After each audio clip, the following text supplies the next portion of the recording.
Hey there, internet people out there in the World Wide Web, the Webbers. I'm making something like these coat hooks. It's got a little hook there, 4 little hooks, forged and rolled out of 3/8 bar, and then a large flat bar. This flat bar is actually made from a piece of 1-inch pipe flattened out. It gave it a great old, sort of a old world feel to it, and you can't even tell it's a pipe. Once you get the ends real good, doesn't look like a pipe, looks like a flat bar. Gives it really nice rounded edges, and then that was oil finished, which these won't be, but. So I've got my 3/8 bar done up. I'm doing about, let's see, 1, 2, 3, 4, 5, 6, 7, 8, 9, 10, about 12 of these.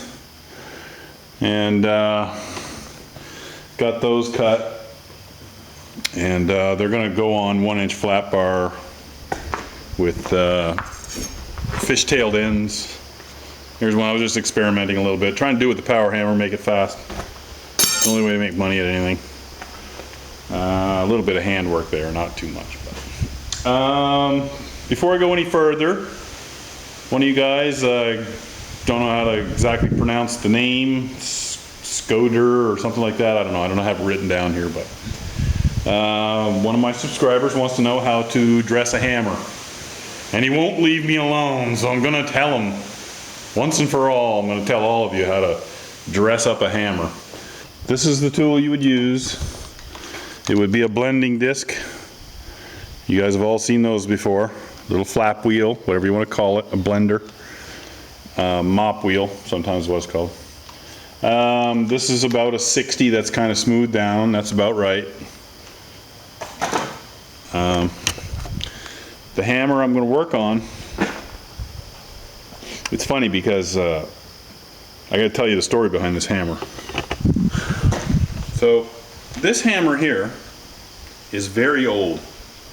It came from a warehouse in Lunenburg, and I have no idea how old it is, but what I'm told is that stuff hadn't been dug through in like 40 years. And they just wanted to clean it all out. They found this hammer. It was a brand new hammer. When I first got it, it still had a tag on it. And it was like some old cardboard price tag. I can't even remember what it was on there. I think it was $1.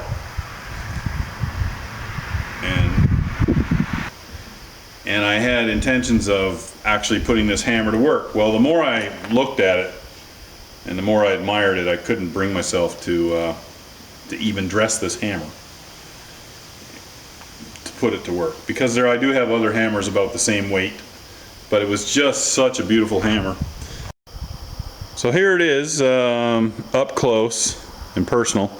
It's got this interesting stamp in it. It's got a diamond, a heart, a club, and actually it would be read that way.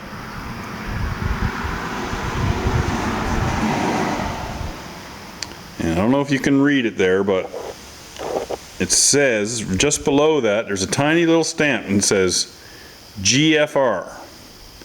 So I don't know if that means Grand Funk Railroad or what, but it says it on the other side too, but it doesn't have the other the little symbols. It just says GFR. Something railroad maybe, I don't know. Or it was something forge, I don't know. If anyone knows, which I doubt anybody's ever going to know, this, companies like that came and went. But this is the hammer in its unfinished state, undressed. It had a little bit of roundness to it, but you can still see the marks where it was sanded. It has very sharp sides to it right here.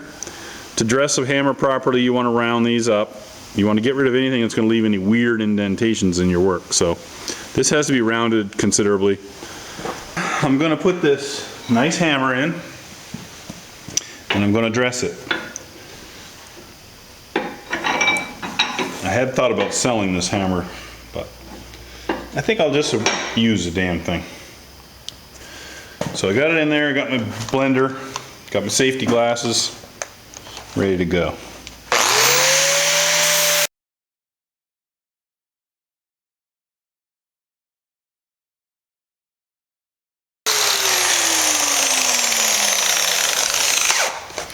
So that's the first thing I do is I'll go around and take that hard corner off.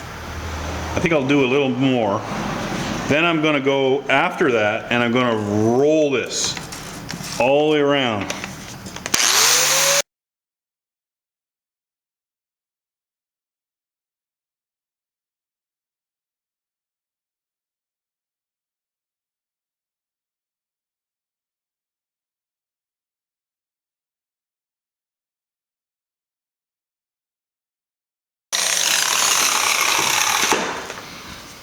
So that's pretty much it.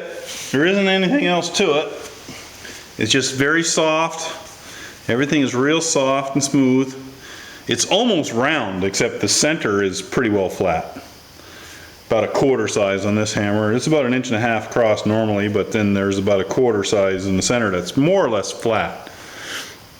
So that's about it, really.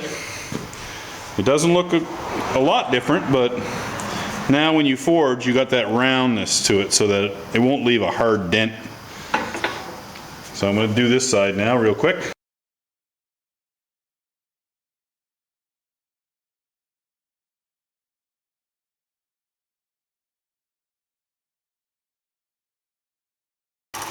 So that's about it.